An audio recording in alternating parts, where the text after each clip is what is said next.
मावशे, अरे हाय का नाही कोण घरात? अरे पोर थांबलेत बाहेर.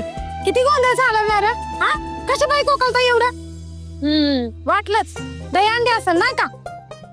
तुमच्या दहीहंडीचा ना माझ्या डोक्याला नुसता ताप असतो.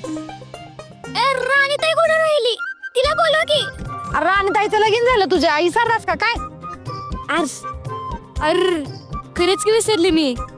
दहीहंडीचा दिवस आला असं वाटलं की राणीताई आता घराच्या बाहेर आणि आमच्या अंगावर पाणी टाकेल. खरंय, राणीशिवाय सणाला काहीच मजा नाही. लका राणी असताना किती मजा करायचो आपण आहे ना. राणी पाहिजे होती लका हंडी फोडायला. बुवा करा की काहीतरी. अरे मी काय करू पोरांनो? अरे आपली राणी आता आबांची सून झाली. हा तिला दहीहंडीला बोलवायला जमल का? तिच्या घरच्याला नाही रोचायचंय, त्यात आता पोरीशी जाता येते. हा बुवा, या वस्तीची शान आणि मान आहे राणी. ती नाही तर कसं सुन सुन वाटतंय नाही का? अरे तुमचं सगळं म्हणणं बरोबर आहे, पण राणीनं इथे येणं जमणार आहे का? अरे लगीन झालेल्या पोरीनं कधी परत दहीहंडी फोडायला माहेरी आलेला ऐकलंय का कधी? बरं ती नाही इकडे आली तर आम्ही जाऊ शकतो तिच्याकडे. काय रे पोरांनो? होय बाबा चला. हो चला. ए बारक्या कुठे निघाला? देऊ काय ठेवून? हा काय रे वर तोंड करून लगेच चला चला म्हणा निघालाय? तर बघा हे असलं काहीतरी येडेपणा करायचं नाही. हा डोक्यावर पडलंय वय.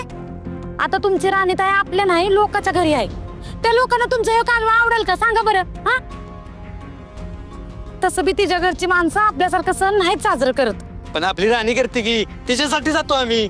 नाही म्हणलं ना रे? हा हे बघा तिच्या घरची वाट बी धरायची नाही. हा अरे तिच्या सासूला नाही आवडलं तर आणि तिने आपल्या राणीवर राग काढला तर चालेल का तुम्हाला?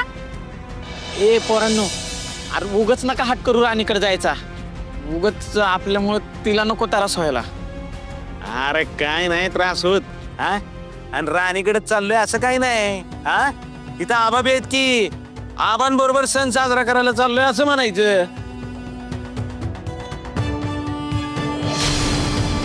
म्हणा गोविंदा रे गोपाळा, गोविंदा रे गोपाळा. नका जाऊ, नका गोविंदा रे गोपाळा, नका जाऊ, गोविंदा रे गोपाळा. अरे खुळ्यागत नका मागू. माझं राणीचं नाव घेऊन तिला जर त्रास झाला ना मग बघते तुमच्या एकेकाकडं. आता वस्तीतल्या पोरांच्या पायाच्या चिखलाने माडकांचं अंगण खराब होणार. वस्तीतल्या लोकांनीच आमच्या अंगणात येऊन घाण केली असं म्हणत